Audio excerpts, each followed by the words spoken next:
All right, folks, we are back again. Hopefully, we're going to stay on track here. This week's topic, we're going to talk about something that I would argue most leaders do not leverage well, and it's called time.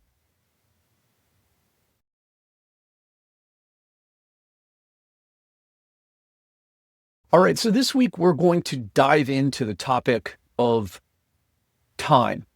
So I want to kind of start with, and we're probably going to go over time from multiple perspectives, because my view on time has changed tremendously over the years, especially from a leadership perspective. And I would argue how you leverage your time strategically determines a lot of things. Most importantly, your success is what I would say. And I think most people misappropriate or misallocate or squander time.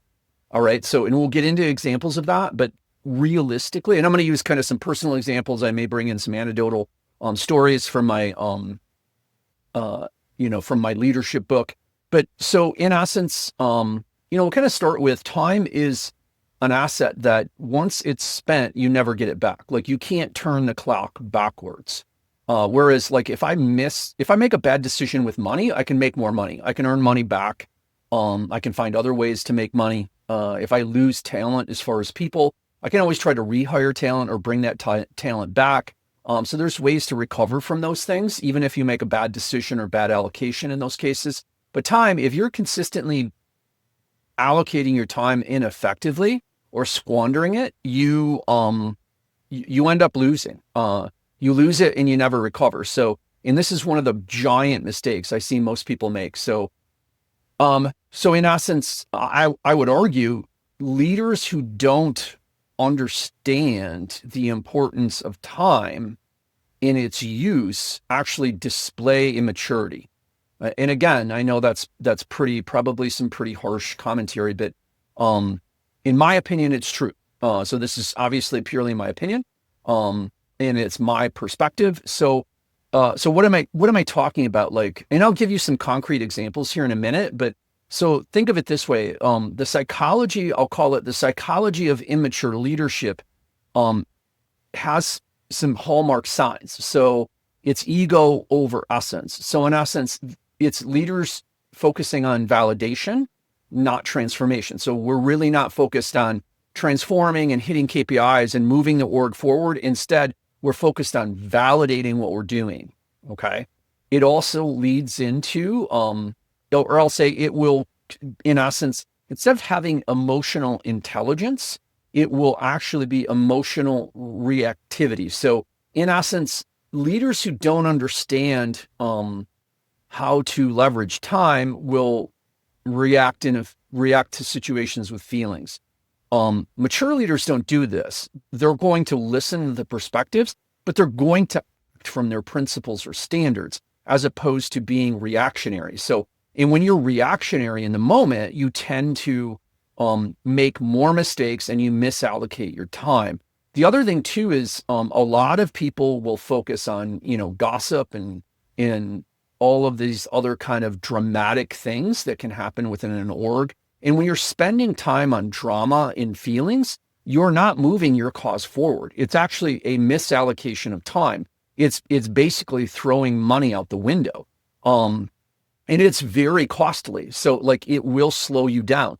It does not help you whatsoever. So what are the kind of, we'll use I tend to like to talk about archetypes. So let's talk about what type of archetypes are in essence associated with bad time allocation, or in the example I'm giving, like immature leadership. So there's like the gossip brokers. These are people that are constantly trying to control narratives. Now, I want to be careful. Like you don't want bad narratives, but you don't want so much of your time spent on perceptions, management and so focused on drama that it actually undermines what you're doing. And people see it. Like the one thing I would say is a lot of leaders think, oh, well, people don't realize like this is what I'm doing, but it's like they did, like people don't always call you out, but they see it and they will talk about it. So don't think that people don't see it. So, and if you're focused on like, oh, he said, she said, again, we don't want a lot of negative perceptions, but we also don't want to focus on it so much that it pulls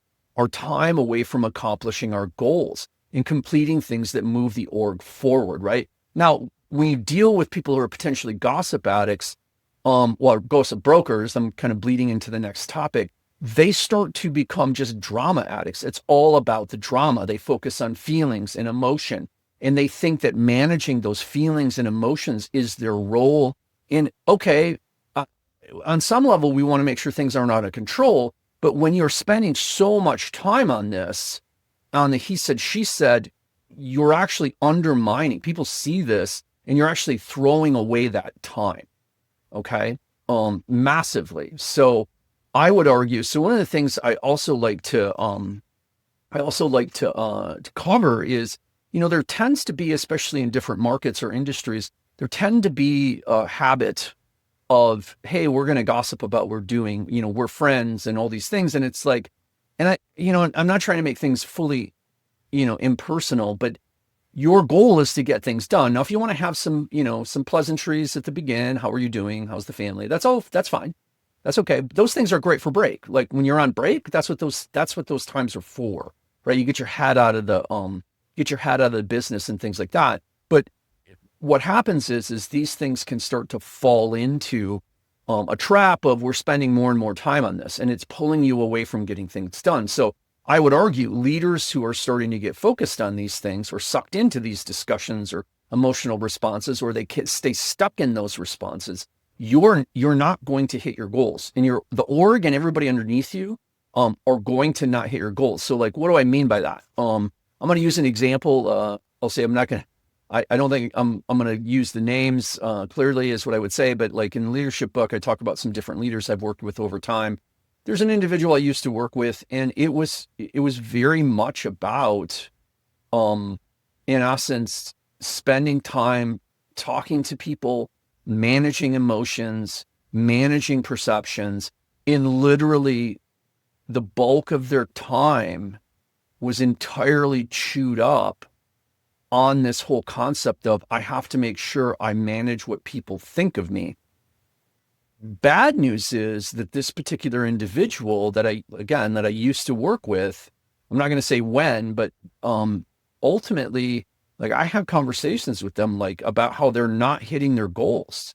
They were in essence a peer to me, and I'm having conversations like you're not hitting your goals. The org is failing because your teams are not hitting their KPIs. And this is having a direct influence on what's happening here, especially from a monetary perspective.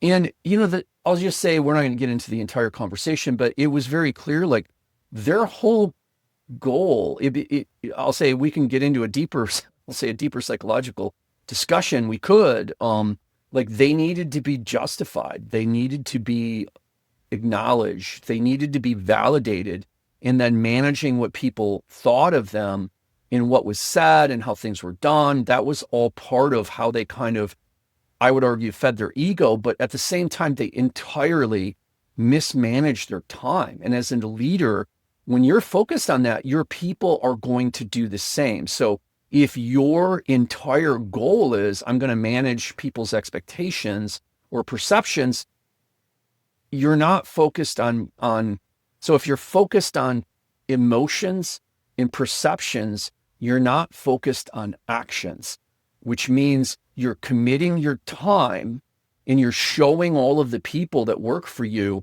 that we are focused on emotions and perceptions, not actions that lead to goal attainment. So in essence, we are focused on the perception of work, not actually doing work. And then what happens is it starts to kind of degrade. What you will end up with meetings that, as I've talked in my leadership book, that go nowhere. It's all talk, it's all discussion, it's all fluff, but there's never action items and there's never follow through. All of this is hallmarks of, and I will say this particular individual that I used to work with, I have many examples from my past.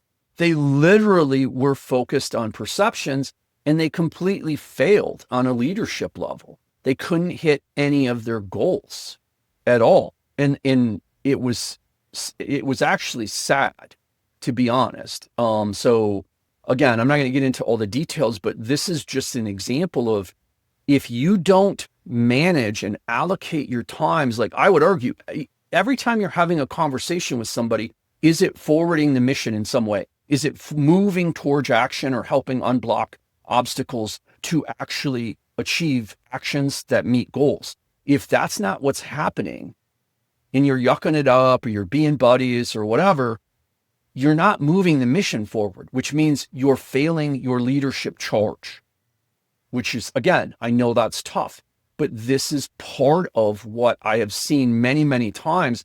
I mean, I've got over 30, 35 years in leadership, and I've seen this repeatedly, like people who, and I've seen like, I mean, decades ago, I worked with people that were executive leaders that I could not believe their mismanagement of time. And then they struggled. They would struggle. They didn't understand why they couldn't achieve their goals. Well, if you don't have the most basic of time allocation under your belt and effective as a leader, you're never going to achieve your goals. You're totally focused on the wrong things.